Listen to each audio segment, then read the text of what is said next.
Good evening, good evening, good evening, and welcome to the 66th Think Tank, where we brainstorm lots and lots of ideas for RPGs, settings, characters, plots or adventures, whatever crosses our mind.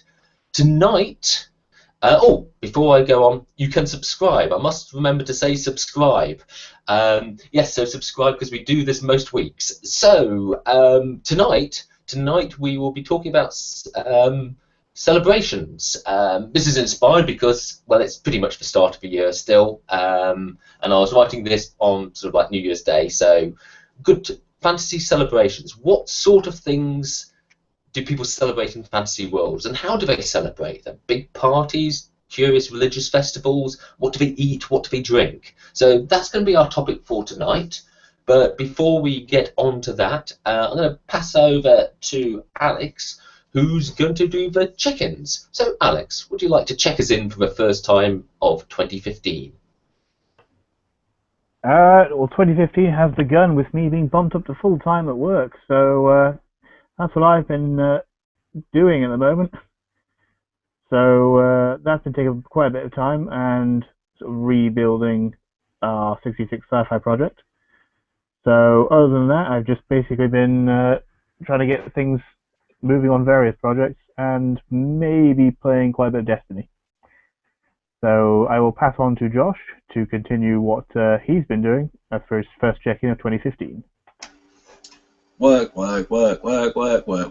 It's stop date next week, so we've been trying to send everything out. But hey, could be worse. Could always be worse. But as Alex said, me and Alex have been working on the 66 sci-fi project. We've got a new name for it. I don't know how far we are decided on that official name yet.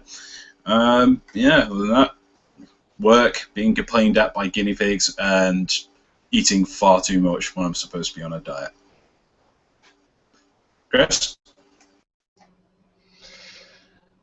I'm sort of worried about sort of your guinea pigs. You weren't being metaphorical there. You are actually talking about guinea pigs, aren't you? I have 5 guinea pigs, and they love to say, "Oh, Mommy's not fed us. You can feed us." When quite clearly I saw her feed them 5 minutes ago. Ah, so just like cats then. Yeah, very much so, but a lot louder. Okay, well, my week has been sort of mostly about the 66 power tools which I've been working on.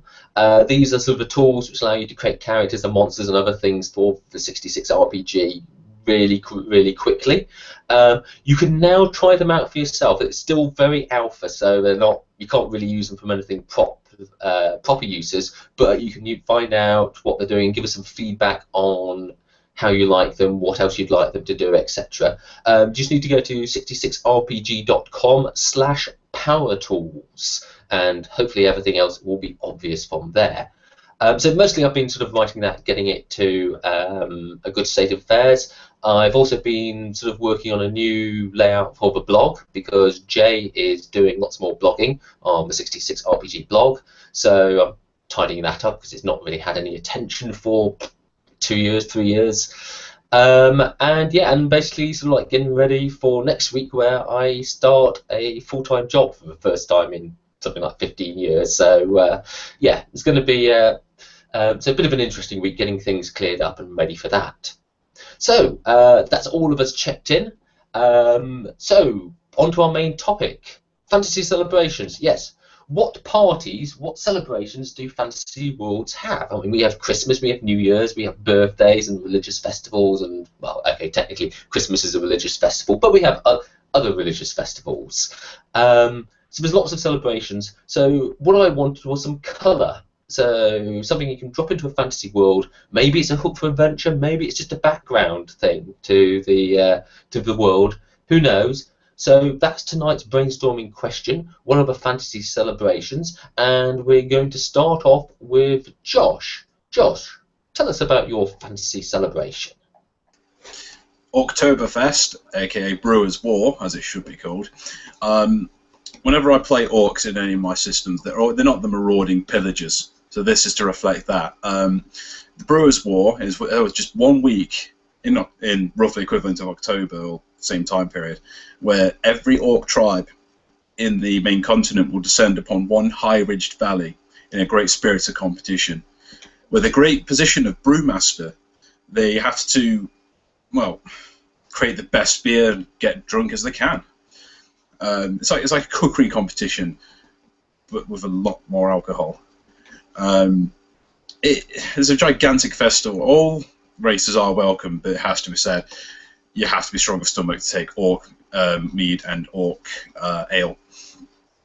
Not only is there the competition to find the best beer, there are wrestling contests, joust, which in reality are just two drunk orcs strapped to a boar and charged at each other, eating contests, shamanistic storytelling / performances, and yelling contests. Celebration came about due to the wisdom of the orc overlord Crag Snaggletooth, who set the orcs on the path of shamanism and away from the paths of pillagers and scoundrels. The first Brewers' War was waged to show the other races that they could be more than stupid marauders. I like that. I mean, I like the fact that you've given the orcs something other than a war culture. You know, it still keeps the roughness, the roundiness of the orc idea, but actually gives them some culture.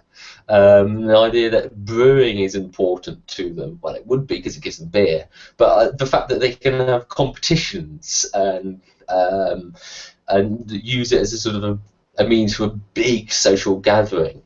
Do you think this is something like all the tribes everywhere come to one place, or is it like individual families or communities do their own little orc fest? I imagine in some places, in other continents, there might be smaller ones, but as orcs, as we know, are everywhere. But the ones on the main continent all converge here. I was thinking about some adventure hooks for this, actually. I mean, one of them being the current orc overlord is assassinated, and you happen to be like the newest bunch of faces in this party. It's now up to you guys to either escape the very, very angry orcs, or help the orcs and find out who actually killed the orc overlord. Or hell, maybe it's just a nice little breather after you've taken down a new big bad evil guy and you've gone, okay, let's go and have some fun. Let's go and have one of those episodes of roleplay where we just have a dick around, you know? Yeah, Alex, you have some thoughts?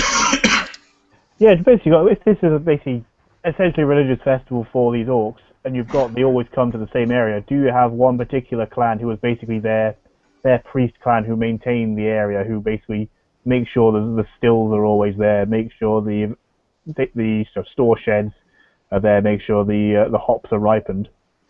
I had two thoughts about that. One, as you say, there's one tribe that stay there particularly that are revered above all others. Like the Orc High Council, maybe it's the where the Orc Overlord is. Or it could be the poor little goblins. They have to stay there. They're not allowed out. They have to go and stop making nuisances of themselves. You have to go and look after this valley. If you don't, we'll come and kick your backsides. Yeah, Alex's question, what sprung to my mind was Mecca. Because, there's a similar situation where you have one fixed location and a huge dysphoria of a population comes at a particular time of year. And, of course, the country or whoever controls Mecca, historically, has been very important, very influential and fought over and everything like that. So yeah, having it at a very specific location would be quite an interesting take, and you can have some interesting politics on that. No, there's two reasons why that location in particular.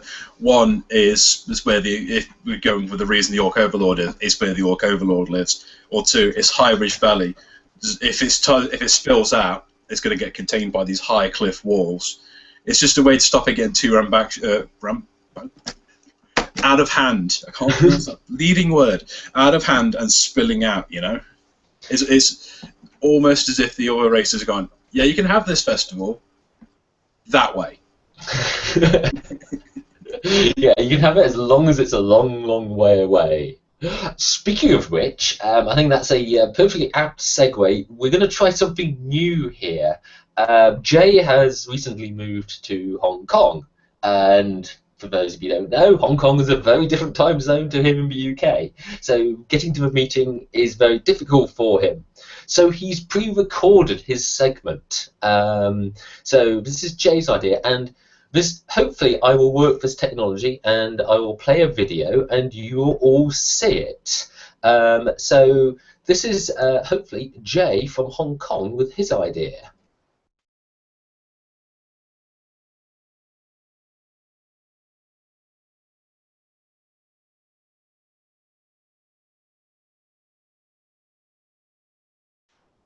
Or possibly not. My companions are shaking. They can't see this video. So okay, let's try. Um,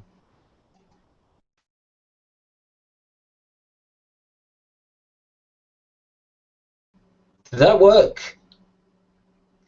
I saw it. Try activating the YouTube app at the side. Right, you got suggested. So you open your YouTube app.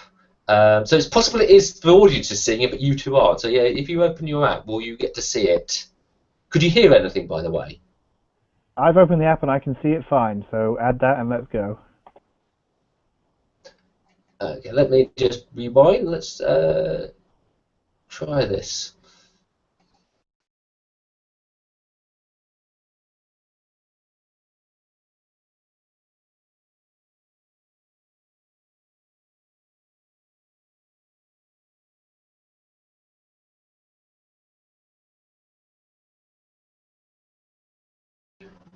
Okay, Josh, you're not getting that. Alex, are you?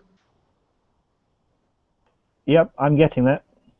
And Josh, you've got your YouTube app open?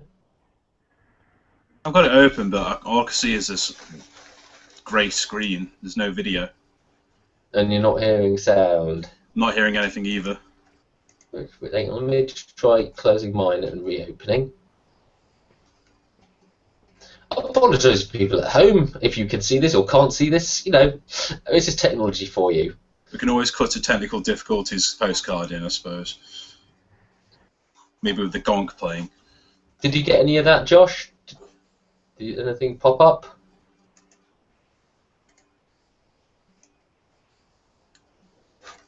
Nope. Still not getting anything. Okay, well, what I'm going to do then, since two out of the three of us can see it, I'm going to play the video. Jay has put in some text in our notes, so you can have a quick read of that, Josh, while we play, and hopefully the audience is going to be seeing it. Otherwise, you've got 3 minutes of me standing here. So let's try the video. And if not, we can always link it later on.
Right. I have a suspicion people didn't see that because I was because I had a quick look on the YouTube live feed and it just seemed to be Josh sitting there. So I think we need to investigate this technology further, but it shows promise. The promise. Right. Okay. I also give a brief recap on what that was. Basically, Josh has got this festival where, because a city was invaded by a beast which hunted by sound, the entire city had to be absolutely quiet for 3 days until they could capture the monster. And now this is celebrated every year. So, Alex, I know you could hear that. Did you have any thoughts on this Night of Silence? That's interesting. I think the more interesting bit for the description is it's not that it hunts by sound, it's that they're hunted by language. It's some kind of beast drawn to intelligence and civilization. I don't know, but I was wondering if it's been put in. Do they keep doing it as a way to prevent it coming back, or is it just to remember it? Or I wasn't sure why they keep doing it, but it was definitely an interesting one to have. It would be an interesting campaign to run if you happened to be there at that time. You had to go about your adventure. Yeah, not speaking. oh yeah, that's a nice angle. If you have to do an adventure on the Night of Silence, and if you make any noise, you get into trouble with the locals. Josh, you have a thought? Yeah, I've been reading it on the document, and it seems quite harsh that anybody who's caught speaking is flogged. I know it's tradition and all that, but that seems mean. It's just, especially if the party just walks into the place and goes, "Why is everybody silent?" Oh, we're being flogged. It's like, that's a really, really horrible kind of surprise that you can put onto your players, especially if the characters haven't come from that area or don't know anything about the customs, maybe.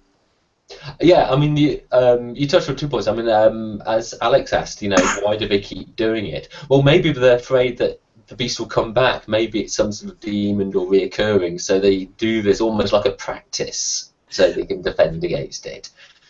I mean, he specifically said that it's extra planar, so it's entirely possible that it's just a manifestation from somewhere else. Mm-hmm. Yeah, so that sort of be a good reason, and therefore, would explain why flogging them is an appropriate thing, because you're putting the whole city at risk if you make noise. But I think your question that you're saying about party walks in not knowing, I think that's the big joy of potentially any celebration, is that the players come in without knowledge of what it is, and so you've got all that fun and risk of them breaking social traditions and getting into trouble, and there's all sorts of plot hooks you can run off that. Just as long as they don't run into a wicker man, they're fine. Yeah. Okay, so let's move on. So we'll move on to Alex's idea. Alex, what is your celebration? Admittedly, I kind of put it together quickly with some bits from other things, but we have Orith, which is on the first full moon of spring. The first full moon of spring brings about this annual celebration of the defeat of the ancient demon Nexe. In the tale, the great hero Dola casts an enchanted spirit at the demon in the sky, pinning it to the moon, breaking a long winter and ushering a new spring. So the people of Versa gather in the cities to reflect on the previous winter and the tale of Nexe's reign of terror. This solemn atmosphere lasts until midnight, when the moon is at its zenith, and then the revelry begins in celebration of spring and the new dawn. This involves partaking in contests of spear throwing and displays of magic, and traditional foodstuff of the Orith is the sweetened spiced fruit pastries made from the first fruits of spring. So you've kind of bit solstice, bit sort of victory thing, bit sort of mythological holiday of great hero type thing. Yeah, I'm muting myself. Yes, that's nice, because that was sort of almost quite a gentle celebration. It's that sort of that first. It's sort of like the start of a new spring. Obviously new growth and everything like that. That celebration, like looking forward to the summer. So I quite like that. Josh, had some thoughts? Yeah, so going back to reading the document again. Alex forgot to mention they have also celebrated by throwing spears. I hope alcohol isn't involved during that.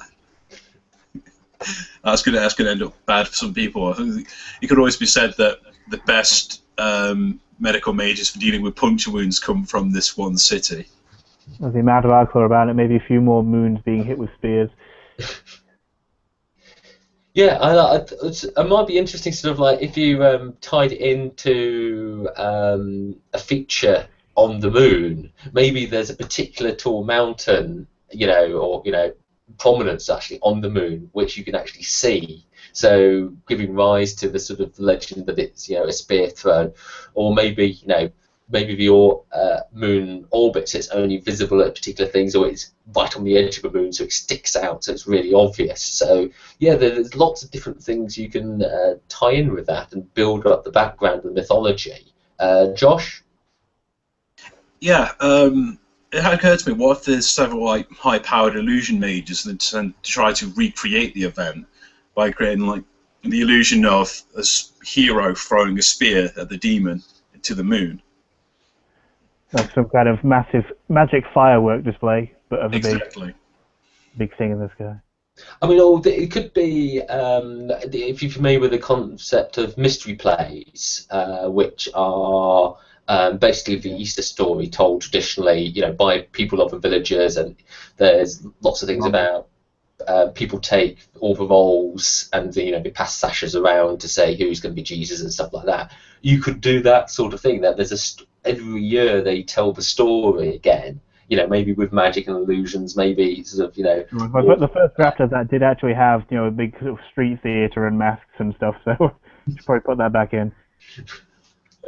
Yeah. Okay. Right. So Alex, that was yours. Okay. One last one then, which is mine. So yes.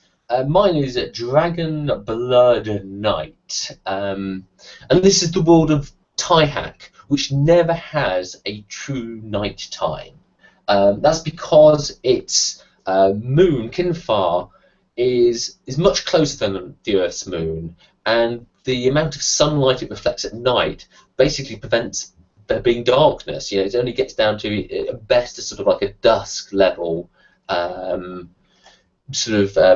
level of light. So of course they can never get to see the stars. So the stars are sort of really unknown to them, apart from when there's a planetary conjunction and there's eclipses, and then the moon becomes eclipsed from the sun, so true night actually falls, and this is known as Dragon Blood Night. And not only is it special because obviously they get true night, but it means they get a chance to see the stars. And so everybody comes out and watches the stars. They stay up, and if you're in a city where light pollution and things like that, people head out and actually watch it, because this is something they don't see very often, because the planets and the moon's orbits are all sort of like very complicated, and Dragon Blood Night might sometimes just last for a few minutes or for many hours. Sometimes there might be several in 1 year, and then none for decades and decades. In fact, there's 38 years is the longest known gap. So this irregularity means Dragon Blood Night takes on its sort of as an omen or portent. It's seen as very special, maybe lucky, maybe unlucky. And it's said that children conceived or born during the night have magical powers. Finally, the name Dragon Blood Knight actually comes from dragon's blood, which everyone knows is a thick, black, viscous substance, but it sparkles like diamond, as if diamonds were suspended in the fluid. So it's obviously draws on the night sky with its sparkling diamond, sparkling stars. That's how the name arises. And there's a special beer brewed for Dragon Blood Night, a dark and strong porter, very heavy roast drink, but I tend to give people terrible, terrible hangovers the next day. So that's Dragon Blood Night. Josh, you have some comments? I do. One, the stars themselves. I mean, if it goes no darker than dusk, then you won't see that many stars, maybe. When it's perfectly dark, suddenly you just get these massive displays of stars all around them, or you can even see maybe nebula in further reaches. That would probably be something they don't get to see very often as well. It's the space itself. That way. Also, it had occurred to me, if you're on a land that doesn't get night very often, on the occasions there are nights, what if there are creatures that can't come out in the day or maybe the dusk, because maybe there's still just enough light for them to be affected? If the pitch black comes, what crawls out in the dark? Oh yeah, because if you think about there's certain like things, animals which dry out in deserts, but when it rains, like before 24 hours, they're alive again and run around and do stuff.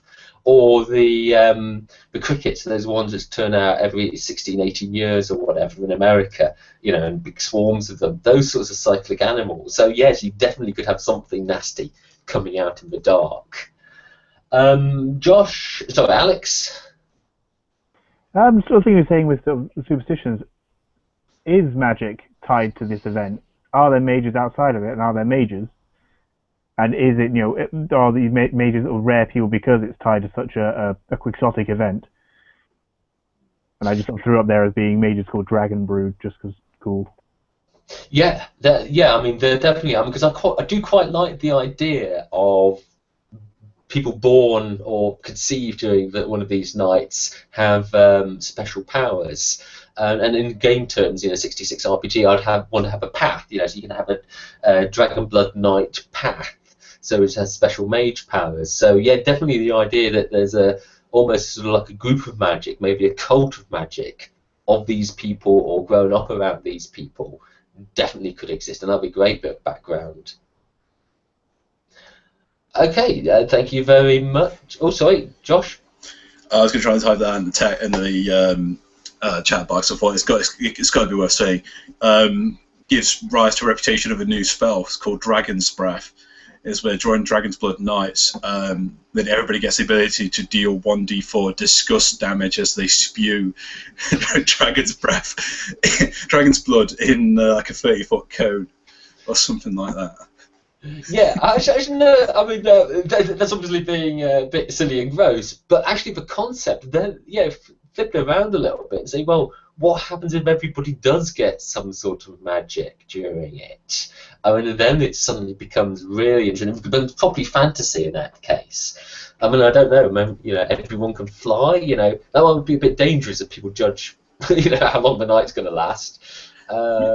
Maybe it's entirely possible that's what the hangover is. It's a reaction to them not used to having magic contained in their bodies. It's like, no, it's not a especially strong brew you're drinking. So you're actually getting magic powers and you can't contain it very well. So you're spending the rest of the day going, oh, my head, you know? Yeah, that could be it. It could be the hangovers, could be the magic, or possibly that if the magic is not something that nice, everybody deliberately gets hammered so that they can't feel the magic. You know, there's more than one reason for drinking heavily. Yeah, I like that. So some nice bits there from Alex and Josh. So that's it for tonight. Oh no, it's not. We're going to hand over to Josh for some pluses and deltas. Josh. Well, that's it for the actual main body of it anyway. Okay, so we'll start in order of who I can see. Chris, pluses and deltas, please. God damn you for coming to me first of all. I can see on my screen. Yes, pluses. Right, plus definitely that, yeah, a good start to the new year. You know, that though everyone's sort of off and away and sick and things like that, well, I think the three of us have had fun, and I think we had some good ideas. So yeah, good start to the year. Negative, I'm pretty sure that video didn't work and people didn't see it. So we need to work out what we can do about that. So that's my delta. Might be worth playtesting that a bit more before the next session. Alex, how about you? Pluses, yeah, it's good to be sort of back and doing a couple of these again. So I think we did have some good ideas and we did manage to leap off a few of the bits. Deltas, yeah, technical issues all around. I've got some issues over here, so I can't be videoing, and we had stuff with Jay, so things need refinement, I feel. Okay, no point on display mine. Pluses, apart from that, yeah, 2015 is good to get back into the swing of things properly. this is something I'd not really considered when world building. You know, it's nice to look at something else for a change, a new perspective, and it's been a very, very interesting meeting. Deltas, as good as it's been, it would be nice to get like maybe 1 or 2 more people, or maybe 1 or 2 more ideas, and of course the nascent technical issues. So stuff to be those bits can be solved easily enough. It certainly can be. Hang on, I have just completely lost my screen. Where's my window gone? I don't know. There we go. Right. Yes. So now it really is it for tonight. So thank you very much to Josh. Thank you very much to Alex, and thank you very much to Jay over in Hong Kong. That's been our fantasy celebrations. Next week we will be back with a new topic. I haven't decided what it's going to be yet, so I can't tell you. But if you subscribe to our YouTube channel, you can find out in due course. So that's it from us. Thank you very much, and see you next week. Bye-bye.